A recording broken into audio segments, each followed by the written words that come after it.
Hey everyone, James Labrie from Dream Theater, and you're listening to or watching the podcast Talking into Infinity with JT and Brian. Enjoy this. These guys are extremely informative. I love their dialogue. I love their interpretation of the songs, who and what we are, what we were going after. They're very accurate in their interpretations and descriptions, and I just think this is a great show, and these guys are doing a stand-up stellar job. So once again, enjoy Talking into Infinity with JT and Brian.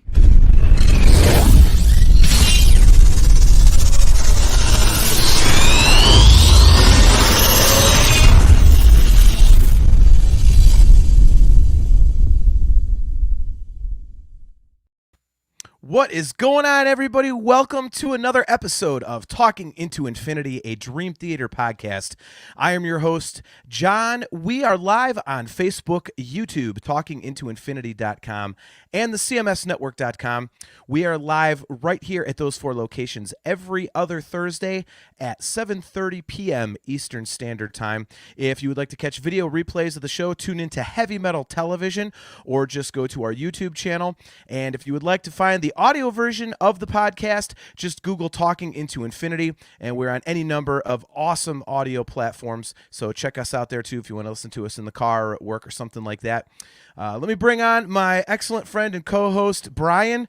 Here we are, man. Another 2 weeks have gone by, and here we are bullshitting about Dream Theater yet again.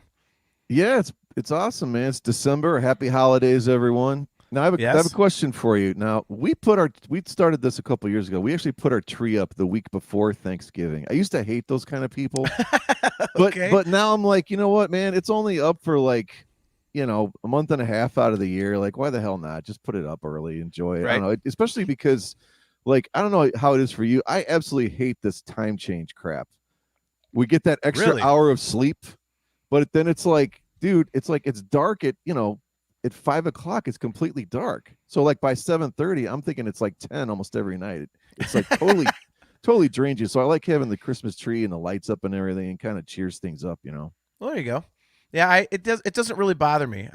The only thing it takes me a little bit to get used to at work, because for the first week and a half after the time change, I'm looking outside like when I'm ready to leave at like 4:35. I'm like, damn, is it raining? Is it storming? Like, oh no, it's getting dark. Okay.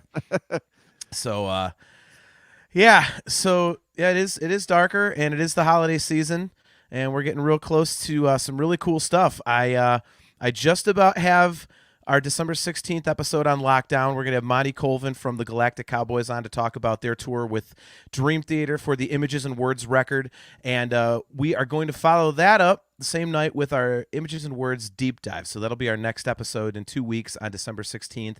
And then obviously we're doing our big fan hangout on December 23rd. So if you guys want to jump on camera with us, just send us an email at talkingintoinfinity@gmail.com.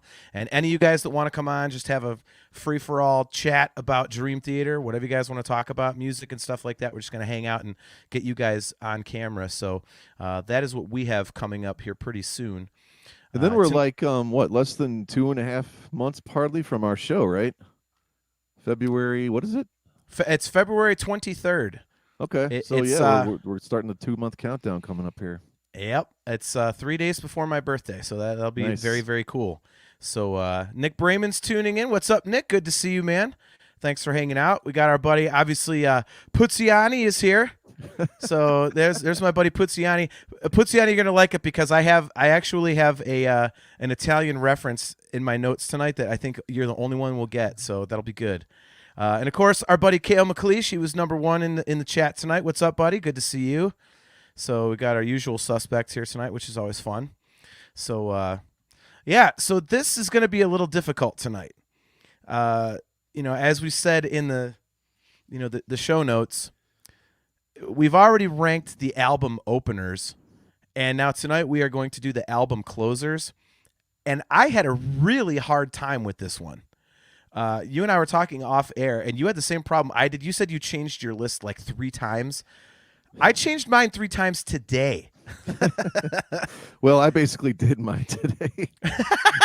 I mean, full disclosure. No, I mean, I knew what, I knew a rough order of what I wanted, but then I kind of got into it and I started listening to a couple songs again. And I'm like, wait a second, what am I doing here? Like, I don't know about this. So I'm real curious to see how we compare, considering we both think we know each other. So how this is going to go.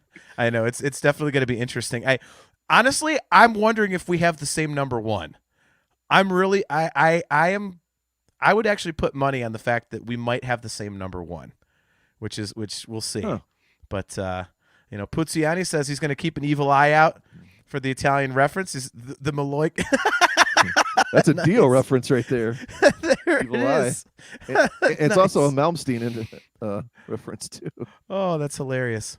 So, all right. So Kale says he's doing his list live, except for his bottom, which he keeps flip-flopping my 14th and 13th. So I might have to do a tie. There are no ties allowed. Otherwise, I'd have probably like a 5 or 6 way tie in mine. Yeah. So don't be using Australian math on us. Yeah. We're bad enough at American math. Yeah, right. So I have a question. Quick, sorry to interrupt you there. No, you're So okay. when you were doing this, I was kind of trying to sort of approach it also from like, okay, does this song kind of really, really complete the album? And if it did, it sort of gets maybe some bonus points. Or no? Did No, you do that or no? You know what? It's so funny you mentioned that because I was going to ask you the exact same question, because what I ran into was I found that the album opening rankings, it was more of a favorite song type of a thing, but it also a little bit did it set up the record. But this one, I kind of went into it with the same thing, but then as I was listening, that's why I changed so many times, because it really was like, okay, I like this song better than this one, but then some of them I bumped up ahead of, like there are songs that I like less than another one that I ranked higher because it closed the album better. So I did exactly that. And it literally was as I kept listening to the songs more and more, that's kind of what drove my rankings. It was like I kind of would start feeling it like, man, this is just a cooler way to close the record, even though I would rather listen to this other song. Yeah, I don't know if I have. Well, I may on a couple spots, but for the most part, I still think it's probably songs I prefer. But I still did, kind of what you're saying also. So I don't know. We'll see. There was crazy. I had one where I'm like, man, I really overvalued what I thought this song was, and I'm sure I can't wait to get to, because I'm gonna get absolutely murdered on this podcast, I'm sure. I had one that I totally overrated when I finally listened. I was like, wow. So I bumped one down a few spots today. It took a pretty heavy hit. So it'll be like, and again, like as much I said, I'm wondering if we have the same number one. I'm wondering if we could guess each other's. Why don't we start it out? Okay. Let's write down. All right, let's do this. Let's write down what we think the other person's top 3 are real quick. Top 3. All right. Well, because I have a spreadsheet here that has mine on it. And I'm going to fill yours in as we go. All right. All right, I'm going to say this one. This is riveting radio. I mean, yours. Yeah, exactly. Hey, guys, can you listen to us write stuff down? Yeah. All right. So I've got 2. Let me think. This is going to be now that I did this, I'm like, I don't know. Yeah. I know which ones I'm not going to pick. You know what? Oh, I'm going to put this one up there for you. Okay. All right. And then one's the Captain Obvious for you. That no one. Yeah. Even Kale knows that one. All right. So I have my 3, and if one of us, like, let's say I call out a song and it's in your top 3, we got to say, oh, damn, it's off my list or whatever. So, okay. All right, so I'm going to go first. So what do you think that my last place song would be? So this is number 15. We're going to go bottom to top. What do you think my last place song would be? Oh, man, for you, this is really damn hard. No, it's easy. Illumination Theory. Oh, and he's wrong. He's wrong. No, my last place song, speaking of getting killed on the podcast, Beneath the Surface. Wow. I know every time I bring something up, you're like, you hate that record. Yep. Joe Gebhardt. Joe Gebhardt is right along with me. Good to see you, buddy. Yep. Beneath the Surface. Man. Yeah, I think this one suffers from the fact that the album did not close with Breaking All Illusions. you get done with that song and then you hear water dripping in this mellow song. I'm like, what is this anticlimactic stuff? Like, I would have put it before Breaking All Illusions, or someplace else. When you approach it from that angle, I can't argue with you from that angle. I couldn't.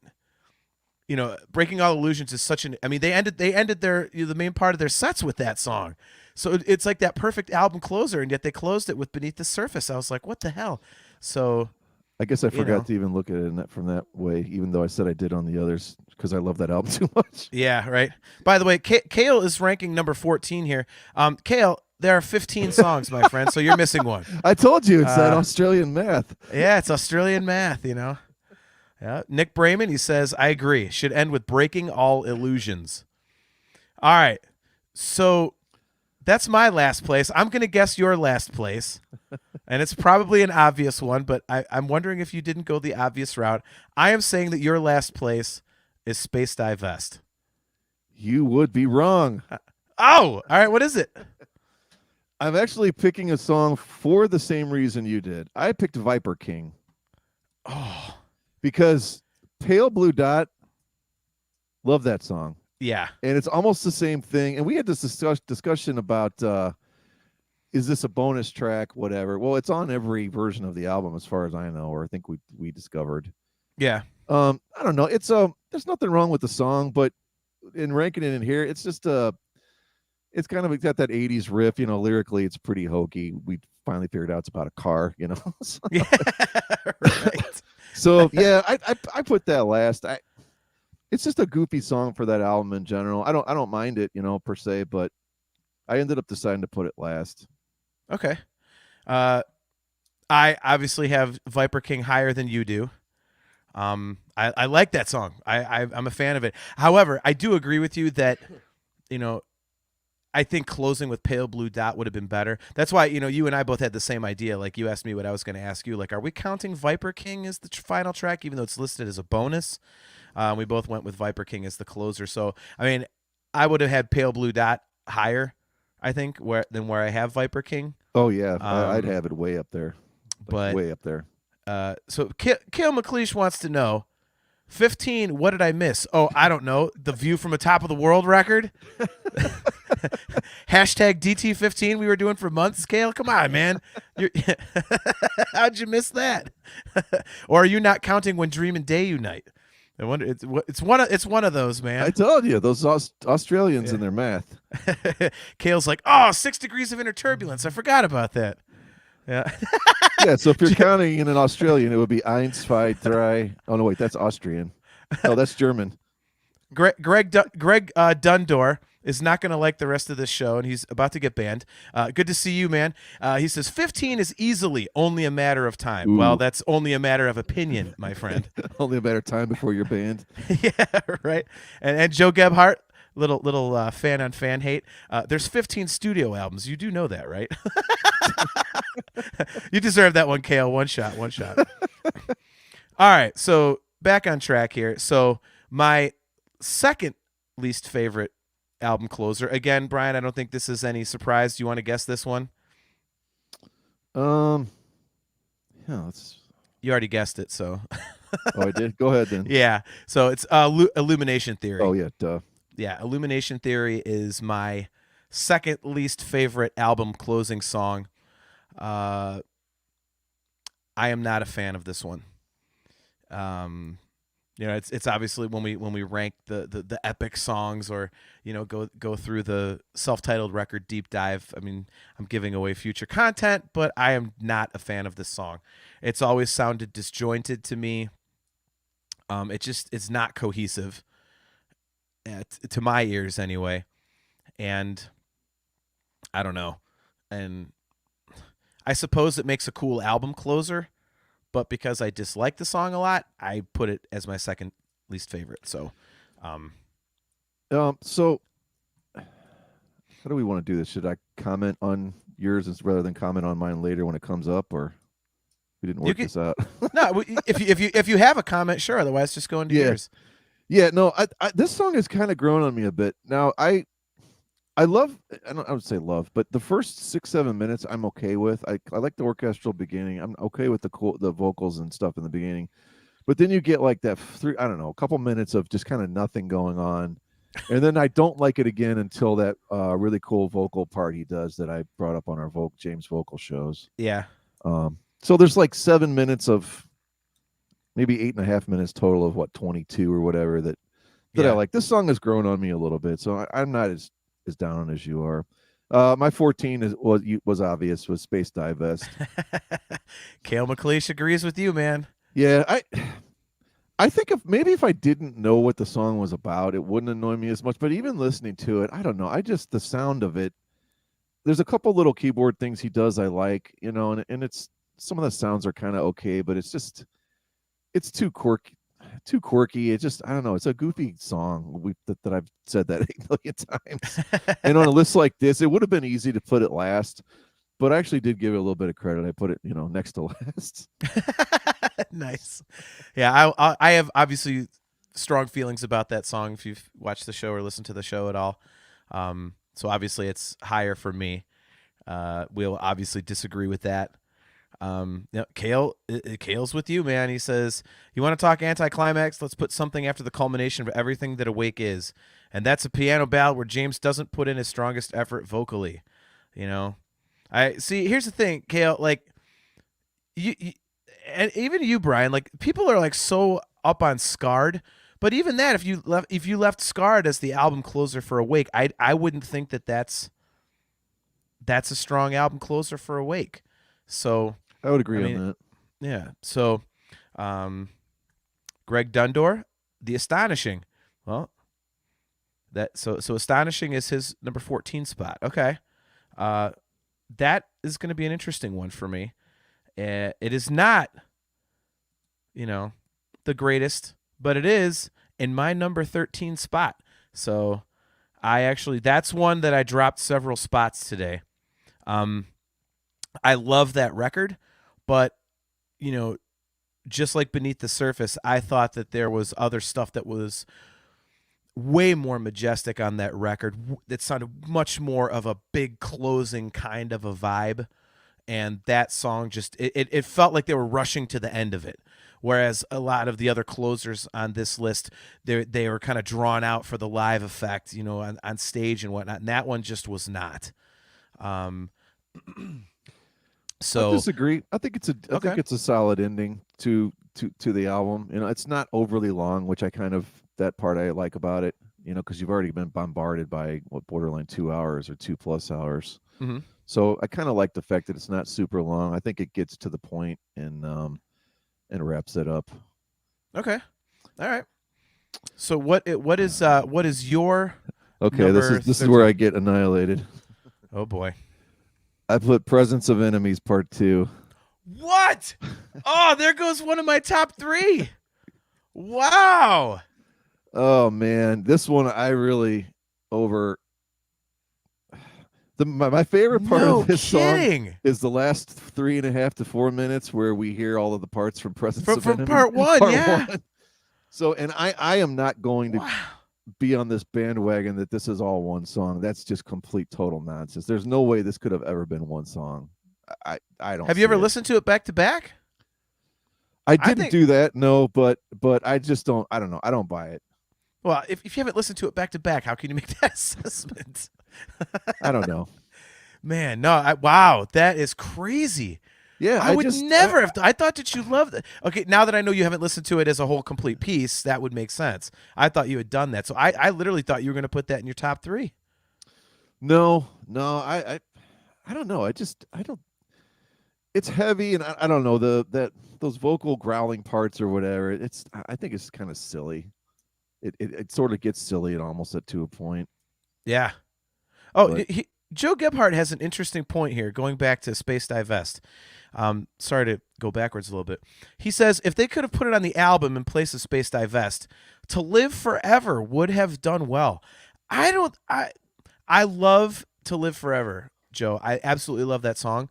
I don't know that song would have fit on Awake at all, though. That's much more of an Images and Words, or that's what I'd say. Octavarium, or even something like maybe I don't know, Falling Into Infinity. Awake, I think, is too dark for that song. But I mean, it's an interesting point. Wow, man, In the Presence of Enemies Part 2. That's crazy. All right, well that's going to make our deep dive into that record much more interesting. Yeah. So, all right, well, moving on. So, my number 12 is A View from the Top of the World. And this one, I pretty much have it down this far, I think because I'm not really familiar with it yet. So it's kind of like a recency bias, I suppose. I kind of liken it to on my Star Wars show. We ranked the live action movies really soon after The Rise of Skywalker came out, and I really liked The Rise of Skywalker. So go ahead and crap on me for that if you guys don't. A lot of people don't, but I had it way down my list because I just hadn't seen it nearly as many times as I have the other movies. So it wasn't reflective of the fact that, oh, this movie sucks. Like, it was just I wasn't familiar with it like I was the other stuff, and I think that's what happened with this one. I know that I like it better than In the Presence of Enemies. Illumination Theory. But to say that I'm familiar with it enough to really like make a fair assessment of it against, the rest of these, I think it wouldn't be a fair comment. I will say, just strictly as an album closer, knowing it a little bit, I think it's a better album closer than the ones I had before it. Yeah, I kind of wanted to save this till the end, but maybe I'll just go ahead and say it now. Like, this was the hardest song for me to rank. And I kind of didn't want to like just go listen to it like 3 million times, either. So I put it on a couple times, and then in my rotation of the other ones. This was the hardest. There was 2 songs that were really hard to rank. This was the hardest one for me by far. Okay. I actually have at 12 Illumination Theory. Okay, you won't get any arguments from me there. So yeah, it's definitely going to be a. Even though there's some parts of it I said I like now, it's it's definitely the bottom of the barrel here. Did you have it like I had it? Like I have this ceiling, where it starts to become really difficult for me. Like, I've kind of got like the B sides and then the A sides almost, and I think what I say, like number 8 or something, I think I said, is where mine starts to get really difficult. Well, it's hard because, like we said, something's got to be last and something's got to be 12th and whatever. So it's that's just how it is, no matter what, Right. Yeah. So Greg Dundor says he's got Viper King at 13 and Space Divest at 12. Good songs, just not as good as others. Joe Gebhardt, he says, I've only heard the recording of To Live Forever from the Greatest Hit album, which has the Awake sounding production. Someone correct me if I'm wrong, but I think that version is from the Atco demos, which is actually the samples and everything, pretty much the exact production they used for images and words. So maybe that's why I feel like it fits on that record a little better. Kale, he says his number 12 is Astonishing. Oh, hey, son, you killed our daughter for 15 minutes there, but all good. We forgive you. The wrap up to the story is poor, extremely poor. Yeah, he says it. For me, Our New World and Power Down felt right as a better ending, even if there's no closure for Xander and the Nefarious family. Yeah, I mean, Our New World's a great song. I mean, I would have definitely preferred that, I think. But, all right, so moving on. My number 11. It starts to get this is where it gets a little more difficult, I would say. But I have In the Name of God in the number 11 spot. And that one, for me, I like it. It's a great song. But I think I don't have it higher because the ones that I have ahead of it just work better in that closing spot. To me, this is, it grooves, it's heavy, it's kick-ass. I'm a fan of this song. It's great. But I think that it's just like a longer version of the stuff that came before it. Whereas I think things that are coming up on both of our lists kind of encapsulate those records a little better than In the Name of God did. Yeah, we talked before about how brutal and heavy and crushing that whole album is. Other than what Vacant or whatever, but Yeah. you get to that last song there, and you've been pretty well pummeled to death. So I think you got it in a good spot. Yeah. Um, I the thing I love about that song, I love kind of that middle part where it's like that Middle Eastern groove, where it's like a combination of like it's like Yeah. Santana, Rusted Root, like the Doors almost, the end or Right. whatever, like the bass part, and then when he goes into that, it's like Flight of the Bumblebee, basically on the guitar. It's Yeah. like no human should be able to play guitar that fast, like. That was So so cool. yeah, it's got those awesome little parts like that that kind of sort of save it from just being a big giant basher. It's got that cool, neat stuff in the middle and the end. And that's a song that I definitely have a new appreciation for after we did our deep dive. Sure. Our buddy Chris Minnick is hopefully I pronounced that right, Minnick, is checking in. What's up, man? Good to see you. He says, hey guys. Greg Dundor, in the name of God, he says, well, there goes my number 2. That is Wow. way high. Wow, That's really high for that. That's wow. All right. That's an interesting take. All right. so my number 11 will probably surprise you. Okay. I picked Closing Time because first of all, it's a ripoff of that Semisonic song. Closing Time Finale off of 6 Degrees of Is that It's what it's such called? an ass. Sorry, that's losing Oh, my time. God. Losing time finale. Sorry, I'm not good at pronunciating words sometimes. Wow. You have that one down there? So yeah, you know what? The thing about that song was I Man. put it on. I'm like, I like the song, but it's 5 minutes, but it's really only like 4 because it's about an hour. It's about a minute and a half fade out, and I'm like, is it that satisfying of an ending to the concept and the album and that? I don't know. It that was one that I told you really surprised me, where because I had it up a lot higher, and then I listened to it again, and I'm like, I don't know, I better move this down. So that's why I moved it down. Man, yeah, I like that song. I think it's a great closing, salvo for that. If not just the second disc, the 6 Degree Sweep, but the whole record. I think it's awesome.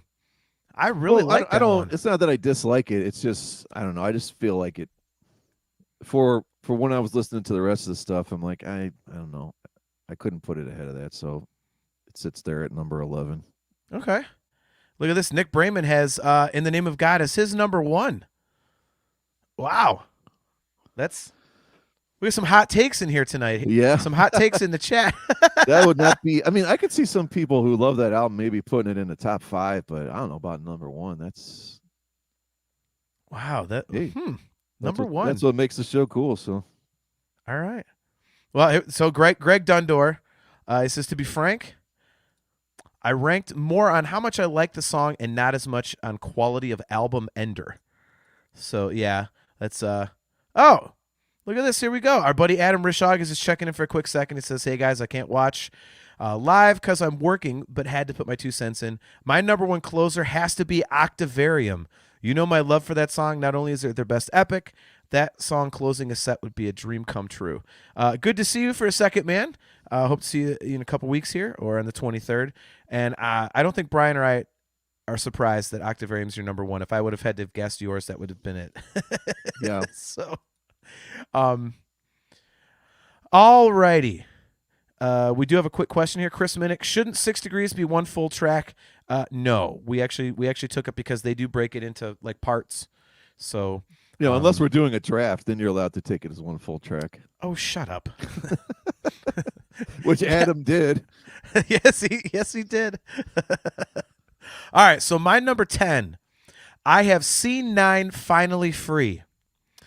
Love the record, but I think as a closer, I think there were better melodies and pieces to close with on that album.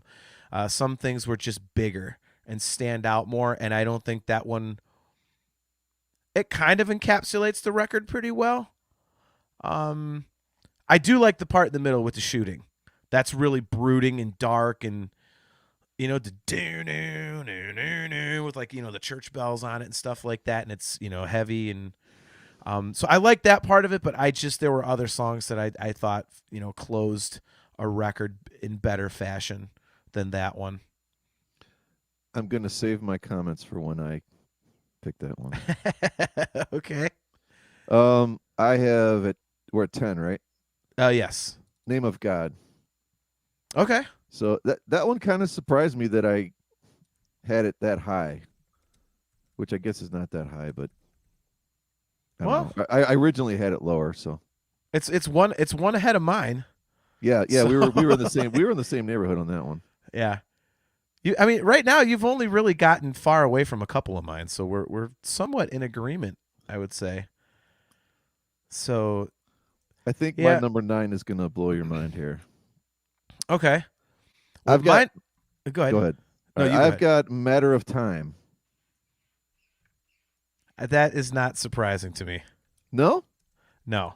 Well, you don't like that record very much. Well, no, I just thought you would think that I would have had it lower to begin with.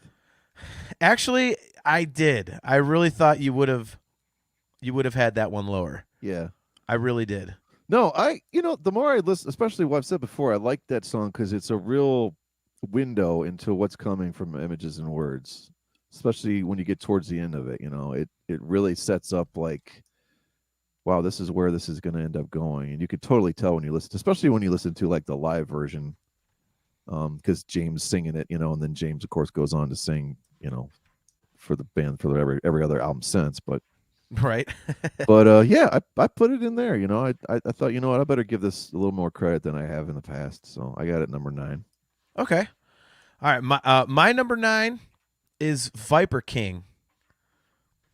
I had that up there. I love it. And this is right before it starts getting really difficult for me. And the thing about Viper King for me is that I really, really love that song. But again, it is a bonus track, if it's indeed a bonus track, as we've discussed previously. We think they just did a joke and called it Viper King parentheses bonus track, but right. Yeah, I think Pale Blue Dot makes a much better album closer, I would say. But in terms of the songs that I think didn't close the albums in a strong fashion, Viper King is probably my favorite of them. I just love that Deep Purple type of vein to it, and it's got a really cool groove that they haven't really done on other songs, and it's just interesting. It's very interesting for me, so I really dig that one. All right, your number 8. I got The Astonishing here. Okay. Well, we were far apart on that one. Yeah. It's weird. That one sort of moved. At one point it was lower, then it was higher, and then I was like, let me just stick this sucker like literally right in the middle, basically. So okay. So yeah, I already commented on it. I think it. If I was to do this again, it probably should be lower. In all honesty. But are you changing your list live now? Yeah. I don't know. I don't know what I would swap. I should probably swap that out with Name of God. I would probably put Name of God up there now that I'm thinking about it. I'd swap those two. All right. Well, wow, The Astonishing right there. Okay. My number 8. So you got me all discombobulated because you skipped me on one turn, so now we're going backwards. Sorry. My number 8, this one may surprise you that this is down this low, is The Count of Tuscany. And again, number 8 is where mine started getting really difficult. I absolutely love this song. You and I are on record, both of us saying that we love it, and as much as I love it, you love it more than I do. This is where it started getting really tough. I just think that the ones that come after it, at least in my opinion, for my tastes, worked better as album closers. This to me was just another great song. It wasn't like, it tied the record together in a certain fashion. It was just, hey, here's, we open with, Nightmare to Remember, and then we close with The Count of Tuscany. You're like, oh, that's cool. But it didn't have that closer vibe like I think, the stuff that I have coming after this have, or have, whatever I'm trying to say. My grammar's all over the map tonight. But yeah, so My number 8, The Count of Tuscany. I agree about the statement about closing an album. We when we did our deep dive, I think I don't know if we were in agreement, but I thought Black Clouds is fairly disjointed, track to track. Right. So you having it there is probably a little lower than I thought you would, but I'm not shocked. Right. That's where I decided to put it number 7. I put View from the Top. Wow. Yeah, like I said, I listened to it a couple more times, and I'm like, man, I love the orchestration in the beginning and stuff. And I guess my dog does too. I don't know if you can hear him. He's going crazy. But yeah, I don't know. I like the only thing think I don't like so much is the actual chorus. Like I think like melodically, it's a little bit weak. But I love all the guitar stuff that's going on, and I think this is one of those songs that's going to end up being like, not to the degree of Count of Tuscany is for me, but it's going to move up there. It will end up moving up on my list probably like 3 years from now or something. Okay. Greg Dundor says that full 6 Degrees of Inner Turbulence would have been number 3 for me. If we didn't take it track by track, if we just literally used What's your best full side of an album? Yeah, exactly. Would you have ranked the entire piece higher than you did the Losing Time grand finale? Oh, for sure. Yeah, not even close. Okay. Yeah, I think I would have too. Yeah. So I guess, and now here's a question for a future episode. So I guess that would mean that we have to include 6 Degrees as one song for our if we get into ranking like the epics. I never thought of that for some reason, so I guess that answers our question. Yeah, I would say so. Okay. All right. So your number 7 is A View from the Top of the World. Okay. My number 7 is In the Presence of Enemies Part 2. I think it's great. I've always been a fan of that. I love, again, when you listen to it all as one piece, Brian, that really dark, sinister stuff kind of, it really is one of those typical Dream Theater left turns.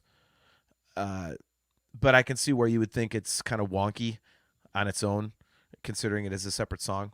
Yeah. I think Systematic Chaos is a pretty eclectic record, and this is the most eclectic song on that record. And one of the reasons I ranked it as high as I did is because I think it bookends the record perfectly, and it ties the whole thing together, because the stuff that comes in between parts 1 and 2, all the songs in the middle, there is a really diverse collection of stuff. Maybe even more so than on any other record they've done.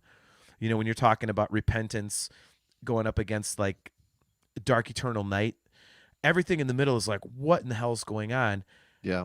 And then when you get into In the Presence of Enemies Part 2, and then like you said, when it gets into the end and goes back to the beginning of the record and the opening parts of it, it just ties it up in one neat little package.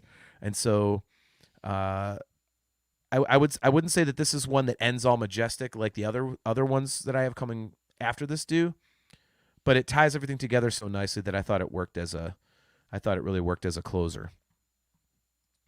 Obviously you didn't. Yeah. Because you have it way down your list, but yeah, I ended up going with Beneath the Surface at 6. Wow. I love that song. I think his vocals are amazing on that, and it's a simple, and I don't know. I understand what you're saying about how can you put it after breaking all illusions, but I got used to, like, when I first started working, well, I hadn't first started been there, but when that album first came out, I listened to it all the time at work. I mean, literally like every day I listened to it like 4 times, front to back, front to back. And I just got used to like, oh, okay, well, here comes Beneath the Surface. And I just love the acoustic guitar on that. I love the synthesizer, the like the Moog leads, it's basically Lucky Man by ELP. I mean, that's not like a Emerson, Lake and Palmer. It's not like a revelation, but that's kind of what they did with that song. Okay. But but yeah, I think it's a really cool song. Yeah, like I already had it, in last place for me, so we know my my thoughts. No, I mean, I knew you'd have it pretty far down there. So that's a pretty big jump. You have it at 6, I have it at 15. That's pretty crazy, man. Greg Dundor says, "Fight me." Yeah, Hey, you know, there will be no fighting here. Right. Only taking shots at Kale when he doesn't remember that there's 15 Dream Theater records. Oh my God! Look at Kale. Oh, here's another hot take. His number 6 is Octavarium. He says, "Oof, I'm getting crucified for this." Yeah, this is not a good show for you, Kale. I don't know. It has to go somewhere. There's just others I kind of like more. Man. All right. I don't think that's that bad. I do, but okay. All right. So my number 6. Hopefully Puziani is still tuned in. Here we go. Space Dive Vest at number 6. And again, my note on this one just says, "Bring on the hate, assholes." Yeah. You can't. There's no defending this. You're just spewing. Oh, words. yes, there You're is. just spewing words at that point. No, this is for my buddy Puziani. Words. He'll understand this. So to me, this is like, there's this Italian liqueur called limoncello, and you can get it in the stores, but it's not the actual stuff. I know the actual stuff. You can make it with vodka, but you also make it with 190 proof Everclear, and it basically, and that's the way that I do it. That's the way that I was taught to do it, and it's basically like frozen lemonade, but it's ungodly strong, and it's an after dinner drink, and you basically take it in little, like, almost like a shot glass in a way, and you sip it. It's just like a post-dinner thing. And Space Dive Vest to me is like a small, chilled, delicious limoncello after a huge Italian meal, the huge Italian meal being awake, and Space Dive Vest being the limoncello. Like, that is just what it is like for me. It's like you sit back after this awesome experience, and then you just kind of are relaxing for a little bit at the very end. Like, I love it. It's definitely weird, and it sticks out like a sore thumb, but for some reason, I have always loved that as a closer, which I never thought I would ever like a mellow song as a closing song on pretty much any band's album. And there really aren't many, but this is definitely one of them. Yeah, I'll say it's more like, have you ever heard of a gorilla fart? It's like Jaeger 151. And it's a legit drink. It's like the most disgusting drink ever. It's Jaeger 151, and I think it's like tequila or something. But that's what it's called. It's called a gorilla fart. I swear to God, I'm not making this up. I remember playing this bar one time, and this guy's like, "Yeah, we're all gonna drink this. Have a gorilla fart," and I'm like, Oh, what is it? God. And then he described what it was, and I'm like, oh God, and I drank it anyway, and I'm like, I just wanted to die. So disgusting. So what is it? 151 Jaeger and tequila? I don't know. I can't remember what the third one is. I'll have to Google it. But yeah, it's awful, man. The next time we hang out, I'm buying one of each of those. I'm just like, you have to drink this, but instead we're gonna call it a Space Dive Fest. There you go. Oh my God, that is hilarious, man. Wow. A gorilla fart. That's funny. All right. So what do you have at number 5? So at number 5, this is why thought Kale was okay. I actually put Octavarium there at 5. Oh. All right. Wow. It's still in the top third, at 5. Okay. I thought that is not in my top 3 for you, but I thought you would have had it higher. No, it's a great well, actually, that means I thought you would have had it at number 4 since we're at number 5. Yeah. I thought you would have had it in the top 4. Yeah. Oh, it's our buddy JG3. What's up, man? Good to see you, bud. Thanks for hanging out. We are at number 5 right now, so you didn't miss all of it, just 2/3. Yeah, just the first 9, according to Kale. You missed the explanation of what a gorilla fart is, so that you missed that one. So, anyways, back to your Octavarium. Explanation. I mean, it's a big, giant, pompous, huge, masterpiece. I don't know. Is it really an album closer? It's almost like its own separate. Sort of similar to what you were saying about Count of Tuscany, I feel.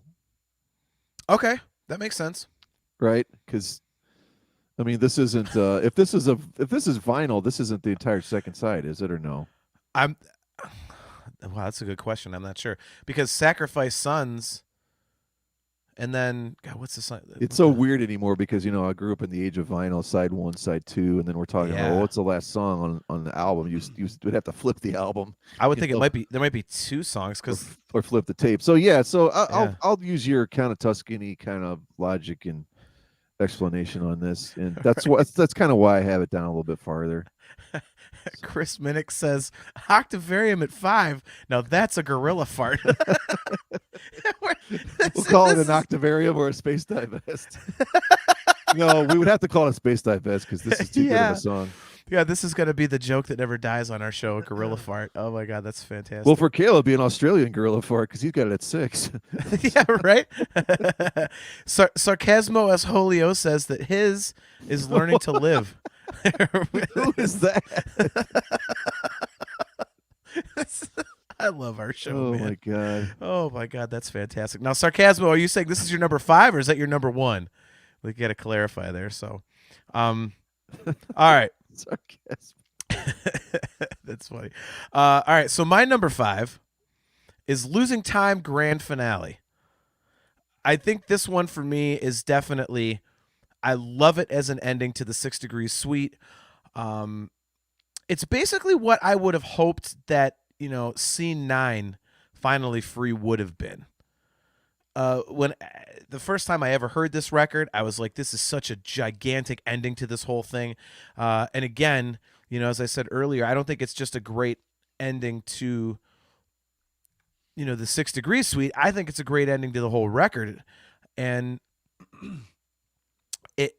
on this one, I do have to admit, I wonder if it's a little bit of score bias again, because I did see this at Score, and it was phenomenal. But it's also, this is what they closed the regular portion of the 6 Degrees tour with in the second set. And I saw that show at the Vic in Chicago. It was the first time I'd ever seen him out of town. So I wonder if maybe maybe it's a little bit of an emotional connection to this. There's not much to the song, admittedly, but the vibe of it and just the emotion of it, I think, is a perfect bookmark to 6 Degrees. Yeah, I can't argue with any of that. I know how much you love this album front to back. I guess with this one, I went more with what songs do I like more, and there's a lot of songs I like more than this one. It doesn't mean I discredit that album, that's for sure. Okay. So Sarcasmo Assholio has clarified that his number 1 is Learning to Live. Well, you might be in luck because neither Brian nor I have selected Learning to Live yet. So there we go. Kale McLeish, he says Trial of Tears is his number 4. Shout out to Grant for having this at number 1. Yeah, real quick side note. Kale hit me up and he actually he asked us about Viper King as well, whether or not we're doing Viper King or Pale Blue Dot, because he was making a playlist for his grandma of all the closing songs so she could kind of come up with her list. So awesome. That's all. The fact that he gets his grandma into this band and like involved in the show a little bit is the coolest thing ever, man.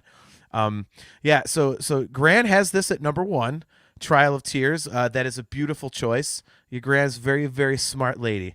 Nice and mellow, great soloing, and a great JM lyric to boot. Only 3 go ahead of it for me. This is an awesome track, though. There you go. JG3. Half of Losing Time is 1 note, literally. It's a great note, Jay. All right, what do you want, man? So I want to set a scene for you here. We're talking about grandmas and music. So it's 1985. Okay. My grandma and grandpa have since passed away. Lived on a farm. It was always awesome to go visit the farm. Okay. So when I got old enough to drive, it was a 2-hour drive. My mom would always just have me drive, and I would have my Walkman in and my metal going. So I get there, and my grandma's like, "Oh, well, what are you listening to?" So I pull the headphones off. Here, Grandma, check this out. This is a song by Kiss. It's called "Thrills in the Night." So I had my Maxell tape. I taped the album Animalize, on there, and right. She's like, she takes it off. She's like, I really don't mind it so much, but I don't know how you can have it so darn loud. So my grandma was on record as being being hip to Animalize by Kiss. So also to piggyback on, I actually do have at number 4, Trial of Tears. All right. So yeah, I love this. You really, I think more than any other album that since we kind of did this, well, maybe 6 Degrees too, but yeah, I really have a new appreciation for Falling Into Infinity. And I love this song. As I love you like should. it's just this song is just a giant nod to Xanadu. I mean, the beginning of it, like Right. that's Xanadu by Rush 101. And then it almost ventures over into, you get a little bit of the Power Windows era Rush with some of the synth stuff going on behind it here and there. And then it's like, I don't know, it's like full on fusion stuff kind of by the end of it. Okay. And it's just, man, it's just a great song that I admit I slept and dropped the ball on for 20 plus years, and I feel dumb almost now, but man, what a great song. Yeah, I definitely love it. I've been studying this one because that's one of the ones that I'm going to be singing in a few months. Nice. So that middle part, oh God, it's high. I don't know how I'm going to do it. I may not get through it. So we'll see. If I sound like I'm trying too hard, you won't hear that version of it. But yeah, Talking Into Infinity is my favorite record. Trial of Tears is my all-time favorite Dream Theater song. And I agree with everything that you said. Look, Greg Dundor, Trial of Tears is my 11. Don't ban me, please. I'm hovering over the block user button, dude. Just kidding. I only ban those porn bots in here. I don't mind people having, dissenting opinions. That is totally fine. All right, so my number 4 is Only a Matter of Time from When Dream and Day Unite. I love that record. I love that song as a closer. I completely agree with you. It kind of like hints at what's to come. I think it's one of the more polished songs on that album. It really set the stage also for that kind of Dream Theater. Like, here's this big, majestic slab of greatness to close this record out type of thing that, it would come on later albums. Like, for me, like, Losing Time, Grand Finale has that kind of feel to it. The end of In the Presence of Enemies Part 2 has that, and obviously the ones that I have coming up, represent that as well. But I think this really kind of set it up very well. So, I did. I called them Talking Into Infinity again. Damn it. I'm so used to doing that. All right. Falling Into Infinity. Sorry. God damn. What is wrong with me? I've done that. Let's have a fan contest. Let's redesign the album cover and call it Talking Into Infinity. See what we come up with. I'll Photoshop something. I was to say, who knows Photoshop? So, all right. So, Only a Matter of Time. All right. So, we are now in your top 3, and I still have 2 of yours remaining. So you still have all 3 of your guesses for my top 3 alive. Do I have that right? No, I didn't tell you earlier because I was gonna. All right. So which one did you think was in my top 3? I had Count of Tuscany in there, which probably, looking back on it, was dumb. Well, no, I don't think so. I mean, I got 2 of the others I got though. So okay, yeah, I've got 2 of yours. No, wait, I just missed. Okay, I missed that one. I was doing kale math. Sorry. It's gonna be a joke the whole show. It totally is. Man, sorry, Kale. Man. It's all in fun. We love you, man. Yeah. Besides, now Kale's got one on me because I called the damn album "Talking Into Infinity" again. So, right. All right. So your number 3. What do I got? have? Learning to Live.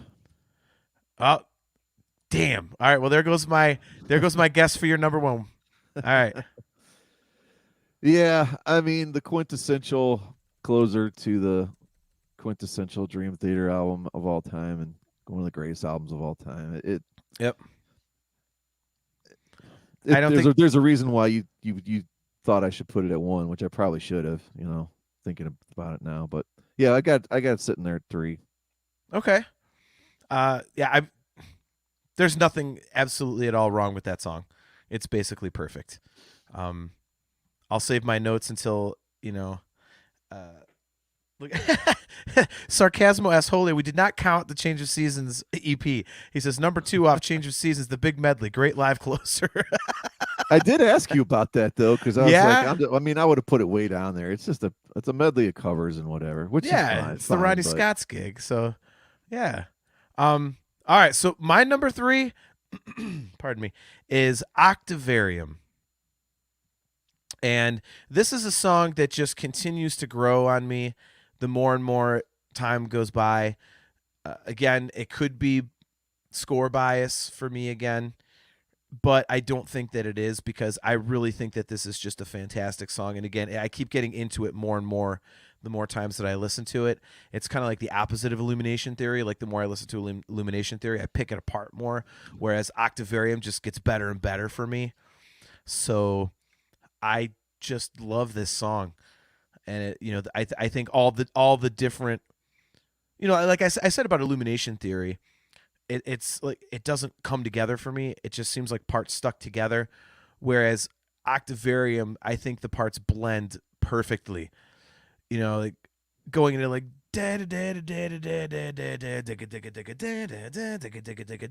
like that transition just works great. And then, going into the end of it, that's all big. And again, this just ends the album on such an incredible, huge, just massive piece of music that just, it feels like the end. And you pictured Petrucci holding out a note and waving to the crowd, and it's just it's quintessential for me. It's quintessential Dream Theater closing material. So I have Octavarium at number 3. Yeah, I bet if we did a fan poll, and let's try to get a decent amount of number, let's say we got 500 people, I bet that 75 to 80% would have that top 3. I think that's probably a given, don't you, or no? I would say so. Yeah, I would say so. And I got absolutely murdered for having it at 5. That's funny. All right, so CMS Network says, in all seriousness, I don't know how to say I like parts of a song, in quotes, with Dream Theater. So whatever part is around the 10-minute mark of In the Presence of Enemies from Systematic Chaos would be my part. So that's actually that's in part 2. I think. It's like the really dark part. How long is the first one? The first part? I don't know. The whole thing's like 20 minutes long. Yeah. Anyway, yeah, I'm pretty sure that's like the dark part of, part 2. So good call there. Good call there. All right. Your number 2. This one floored me. I kept moving this song all over the place. I put Finally Free. Wow. So this is my reasoning. I think there's a holy trinity of concept albums. Okay. Scenes from a Memory, Operation Mindcrime, and then Chicken and Beer by Ludacris. Those are the 3. I think the 3 best. By the way, I've got your got the Mindcrime on. Yeah, I do. Because especially the Ludacris, because it covers both chicken and beer. It's not just one or the other. But no, I really think those are 2. Joking aside, those are like 2 of the. I don't know what's a better. I mean, maybe you might say The Astonishing, because I know you love that album. But I'll still say Scenes from Memory is a better record. But I think like Scenes from a Memory is like man, is that just like almost like a songwriter's clinic? Like, forget about the whole progressive aspect and how good of players they are. Just the songs.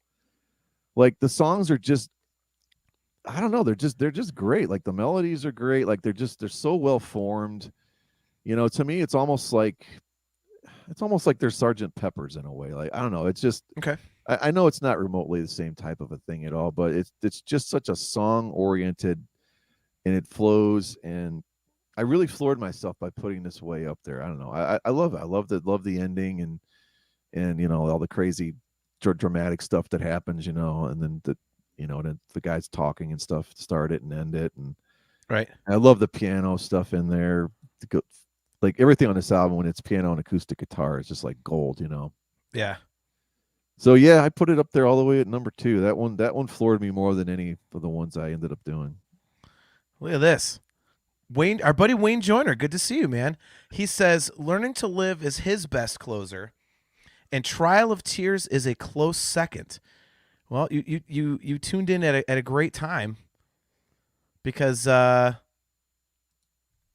number 2 is Trial of Tears. As I said earlier, that is my favorite Dream Theater song, and it's on my favorite Dream Theater record. I don't think I really need to go into more detail than that. It's just beautiful. I love that song. I love the vibe of it. I love the feel. The understated busyness at some of the parts, I should say, is I've always just loved it. Some of the drums, like, the double time hi-hat stuff that Portnoy's doing, I absolutely love it. So yeah, that's Trial of Tears is my number 2. And while we did not pick the same number 1, I'm not surprised at your number 1, which is Count of Tuscany. there it is. Yeah. And I guess maybe a little bit in hindsight, it's definitely more for the song than maybe the ending of the album. But as we said, it's a disjointed kind of album anyway, so something's got to end it. So it's probably, no matter what you end it with, it's not going to feel like a closing type of a song anyway. So yeah, why not end with a just absolute killer 19-minute and 54 seconds or whatever it is of gigantic prog melodic greatness, Yep. It's hard to argue with the Count of Tuscany, man. But again, as I said in my notes, that was the start of where it got difficult for me. Great song, but it's kind of the ones that I had ahead of it. Like, you have it at number 1, I have it at number 8, and I just thought that as album closers, the other ones were, they just worked better for me as closers. Yeah, I was torn with your number 1 and number 2 because I wanted to lean towards Count of Tuscany, but then I thought about it in terms of an actual album closer, and I know how much you love Learning to Live. So I actually had guessed that you would put Learning to Live as your number 1, which you did not, but that's okay. I came in to save the day for Learning to Live, and it is my number 1. So the reason I put it up above Trial of Tears is because I think it is the perfect album closer. It's the best one that Dream Theater's done, in my opinion. I think this song, something about it, like, I don't know if this analogy will make sense, but it's always felt like the Big Brother song to all the other songs on Images and Words. It just feels a little more mature, a little more. I don't even know how to. It just seems a little bit more mature than the other songs, and especially when you end with that huge high James vocal, at the end and stuff, and it's just, anytime they play it live, it just sounds fantastic, and oh yeah, it's huge. Yeah, it's amazing, huge. Amazing song. I only got, so you got 2 of my 3. I only got 1 for you, Trial of Tears. I had Matter of Time for you, but you picked it 4th, so I was pretty close on that. Yeah, you're pretty close. And then I had, like I said, I had Tuscany up there too, which probably in hindsight was kind of dumb. Yeah. Yeah. Wow. Look at this. So the CMS Network, we are a member of the CMS Network. My buddy Aiken says, by the way, just wanted to tell you boys congrats that your episode of the best opening songs has over 1,400 downloads on Anchor. Glad to have the show on the CMS Network definitely finding its footing. That's awesome. Thanks, man. And thanks for letting us know. And definitely thanks to all the 1,400 people that downloaded it. That's crazy. Yeah, that's awesome, man. Man, that is awesome. Look at this. All right, so Stephen Engel, got to take this with a grain of salt because he's a Steeler fan. As a fan of all eras and albums, I do not like Octavarium. I can't explain it. I can't explain why. It just doesn't do it for me. And see, now correct me if I'm wrong, Steven, but me and you completely disagree on this one, and we completely disagree on Illumination Theory, because that one, you really, really like that one. And that was my second to last. I can see why people don't like Octavarium. I don't know that I can necessarily explain it, but I can see why even hardcore fans are like, yeah, I don't know about this. Yep, there he is. He said it in the comments up above. I would have to say that while Metropolis Part 2 is a masterpiece, I think as an album, Mind Crime is actually better overall. Boy, is that a sideshow to discuss. I would actually agree with that. You can't top Operation Mind Crime, man. That set the bar so high. Like it. No, it is my number 3 album of all time, my favorites. But oh, really? It's the 2 most influential records ever for me are 1984, Van Halen, obviously, and then And Justice for All. And if I have a number 3, it's Mind Crime. Nice. It's not so much influential, but just in terms of like favorite. So, and he says, I stand by the Illumination Theory is and always will be the best. Oh my God. Well, so we had one good comment and one terrible one. Yeah. So I actually got to see. Did you see? I saw the tour where the Justice tour where Queensryche opened. Oh my That God, was you lucky amazing, man. bastard. Yeah. That So you was got to see awesome. Metallica basically at their peak before Yep. they started going more commercial, and you got to see the Mindcrime record in its entirety as well. Yeah, and Whew. I saw him right before Cliff passed away too, because I saw the Master of Puppets with Ozzy. God, man, my So brother saw that one too. yeah, Wow, those were two that's incredible shows, of course. But all right. So this is I want to ask you this question real quick, off topic, Brian, and we'll get back to Dream Theater. So CMS Network Aiken wants to know, the Crimson Idol is right there with Mindcrime. I highly, highly disagree with that. I tried listening to the Crimson Idol, and I'm like, I don't get it. Why is this legendary? I didn't understand the whole. I've checked it out a few times. I'm not familiar with it enough. I know a lot of people absolutely love that album. I think Blackie Lawless is extremely talented and very underrated. There's a lot of really cool Wasp stuff.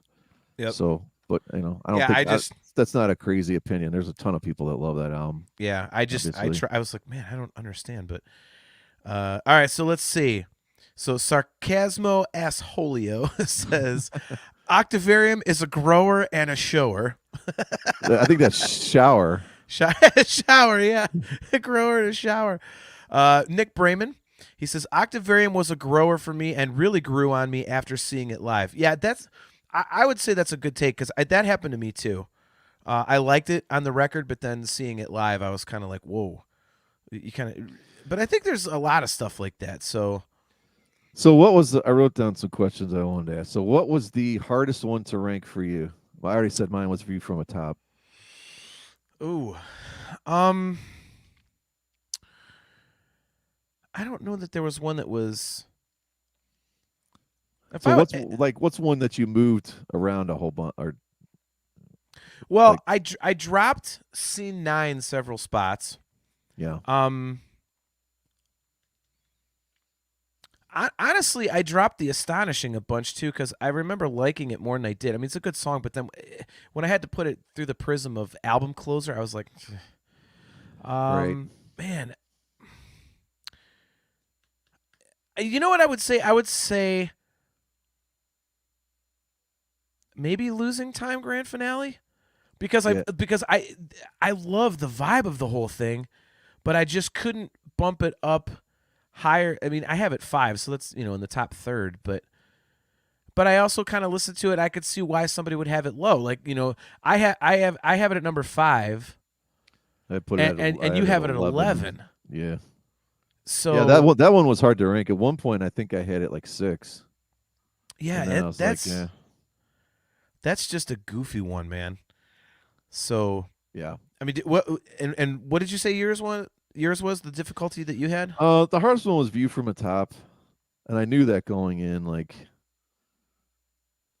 I knew. I guess I almost took the easy way out. It's sitting right in the middle. You put yours a lot lower, but yeah, I think it was kind of an easy way to sort of stick it in the middle there. Right. But I almost can guarantee you, in 3 years from now, we did this list. I bet I would put it up the top 5, and then probably kick Octavarium out, and then get yelled at again. Or maybe I'd kick Finally Free out. Yeah. Well, again, Kale kicked out an entire record, so he says, so which album doesn't exist again? Like, Kale, I don't. Did you have Only a Matter of Time, Kale? Because if you did, then I don't know which one of the you missed of the 14 after that. So, which album doesn't exist again? Yeah, exactly. That's so good, man. Oh my gosh. Yeah, so I got to tell you, Stephen Engel, man, Illumination Theory, you may love it as your number 1. Illumination Theory is a gorilla fart where I'm concerned. That's what we learned tonight. We learned about gorilla farts.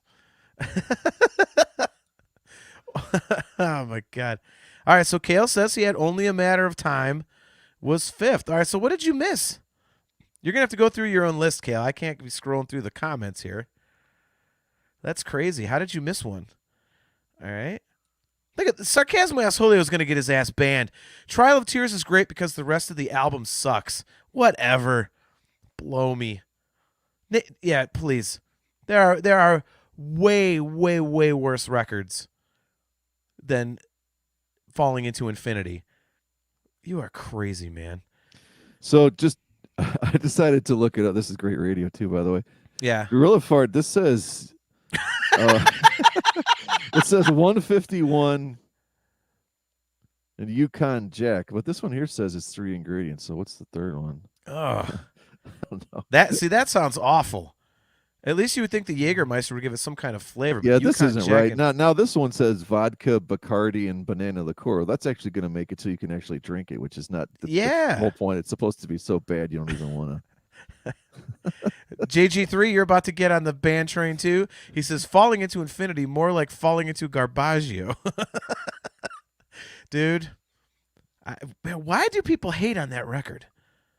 I've never understood it. I just don't get it. I mean, we'll get into that when we do the album deep dive, but I thought we already did that one. No, we haven't done that. I've purposely not done your favorite album, my favorite album. Oh. So anyway, I guess, that about, wraps it up for tonight. But, speaking of favorite records, in 2 weeks, we are going to have our big double episode for Images and Words. We are going to do our deep dive into the record, and we are also going to have an interview with Monty Colvin from the Galactic Cowboys.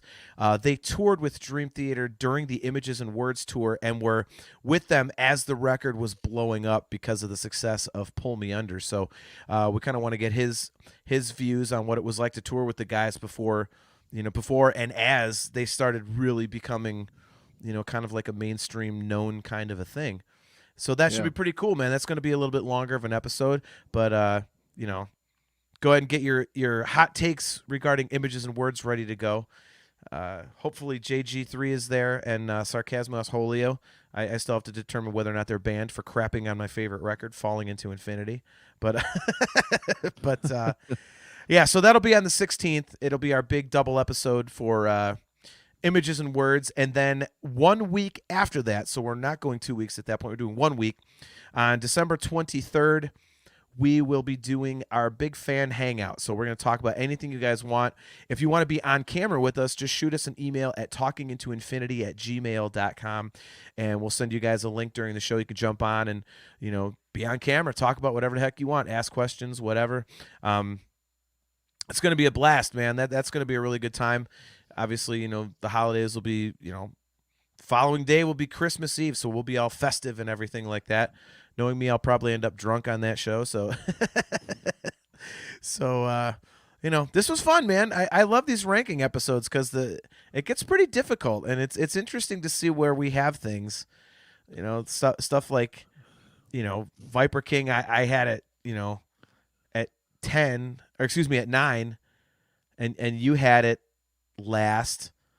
You had C9 Finally Free at I had it at 10, you had it at number 2. So it's always always good. Nick Brayman, can't wait for the hangout show and tossing back some gorilla farts. I really want to find out what that is and mix one on the air.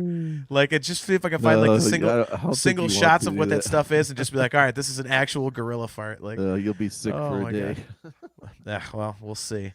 So, yeah, well, thanks again, man. This is a blast. I can't wait to do it again in a couple weeks. And don't forget, everybody, we are here live every other Thursday, so our next show will be December 16th at 7:30 p.m. Eastern Standard Time on Facebook, YouTube, talkingintoinfinity.com, and the cmsnetwork.com. You can find video replays on Heavy Metal Television and our YouTube channel, and you can download audio versions of the podcast. I usually have those up no more than 2 hours after we get off of our live shows. So if you want to just check it out on the audio platforms, just go ahead and Google us. And Brian, I think definitely one more time we got to thank everybody, because that stat about 1,400 downloads on that episode that's crazy, man. That's huge. We really appreciate it.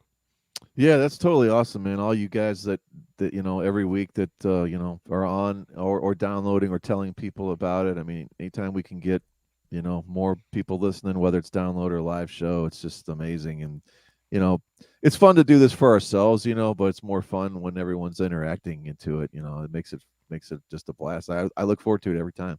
Yep, I do too, and I completely agree with you. I know we say it pretty much every show, but having people live in the chat and goofing off and stuff like that is a lot of fun. You know, even if they're hating on my favorite record or goofing around with us, you know, like it's always a good time. So, yeah, thanks guys, and we will see you on December 16th for our big double images and words episode. Catch you later, guys. Carpe diem.